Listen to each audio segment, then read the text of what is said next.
בזמן האחרון פונים אליי הרבה יזמים שרוצים לפתח אפליקציית מובייל נייטיב, אבל אין להם הרבה תקציב. אני מיד מציע להם אלטרנטיבה מצוינת שנקראת PWA, Progressive Web Application.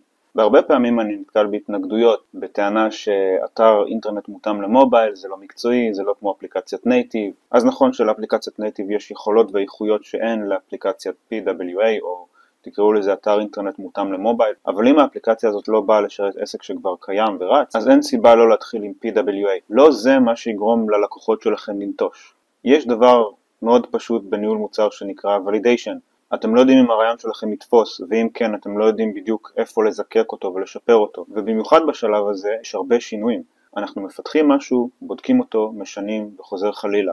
כל הפינג פונג הזה בינכם לבין בית התוכנה צריך להיות מאוד גמיש ונוח. פיתוח של PWA הוא הרבה יותר גמיש וזריז. אתם בסך הכל מקבלים כתובת אינטרנט, כשבית התוכנה מבצע עדכון הוא פשוט שולח לכם וואטסאפ ואומר עודכן תבדקו, ומתקדמים הלאה עם החיים שלנו. הדבר היחיד ש-PWA לא תומך בו זה שימוש בבלוטות'. אז אם אין לכם צורך בבלוטות', לפחות בשלבים הראשונים, לכו על PWA, עזבו אתכם מנייטיב.